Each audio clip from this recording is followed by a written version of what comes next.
जब हम अल्पसंख्यक दर्जा की बात करते हैं, माइनॉरिटी इंस्टीट्यूशन की बात करते हैं, तो माइनॉरिटी इंस्टीट्यूशन की वजह से इनका आरक्षण क्यों खत्म हो जाता है, क्यों बाधित हो जाता है?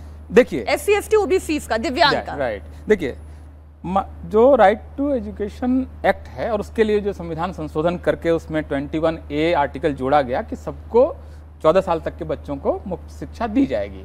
तो मुफ्त शिक्षा देने का सारा जिम्मा सिर्फ सरकारी स्कूल उठाते तो शायद ये पूरा नहीं होता। तो सरकार की उस समय समझदारी बनी कि प्राइवेट स्कूलों पर भी इसका थोड़ा सा बर्डन डाल देते हैं। एटलीस्ट 25% बच्चे वो SC ST OBC गरीबों को लेने लगे। इसके लिए एक्ट पास हो गया। एक्ट पास हो गया तो भारत के हर स्कूल पर लागू होना चाहिए। अब लेकिन माइनॉरिटी को कुछ देना है, माइनॉरिटी को क्या दें? तो माइनॉरिटी को चूंकि बहुत कुछ देने का प्रोजेक्ट था, उसमें था कि OBC के अंदर से थोड़ा दे देते हैं, माइनॉरिटी का उसमें से अलग से एक कोटा निकाल देते हैं, शेड्यूल कास्ट के अंदर मुसलमानों को डाल देते हैं। तो उन्होंने स्कूल्स के लिए किया कि आप अगर माइनॉरिटी बन जाओ तो आपको हम प्रोटेक्शन दे देंगे RTE से, राइट टू एजुकेशन एक्ट से। इस वजह से ये स्कूल्स जो है वो धड़ाधड़ ये बता के हमारे संस्थापकों में 3 मुसलमान हैं या क्रिश्चियन हैं, ये सब करके इन्होंने और इसके लिए उन्होंने बाकायदा ऑर्डर पास किया। और कपिल सिब्बल साहब इस पूरे प्रसंग के विलेन नंबर 1 हैं और उनकी कंटिन्यूटी है। वो देश में विध्वंस पैदा करने वाली सभी शक्तियों के साथ खड़े हैं। मैं आपको पढ़ रही थी, आपने तो यहाँ तक कह दिया he is the pathological liar. या एक्चुअली वो जब कह रहे हैं, जैसे उन्होंने क्या कहा, इसके लिए क्लेम क्या किया कि मुसलमानों की हालत दलितों से भी खराब है।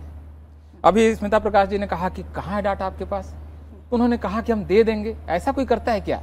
आप जो चीज़ बोल रहे हो, एटलीस्ट आपके पास उस डॉक्यूमेंट का नाम, वो 4 इंडिकेटर कि भाई ठीक है, health indication, life expectancy at birth, कौन से 5 इंडिकेटर हैं जिसमें कि मुसलमानों की हालत दलितों से भी खराब है। तो कपिल सिब्बल ने और कांग्रेस ने ये माहौल बनाया सच्चर कमेटी वगैरह के जरिए कि मुसलमानों की हालत बहुत खराब है, हाय बेचारे, इनका क्या होगा, इनको कुछ देना पड़ेगा।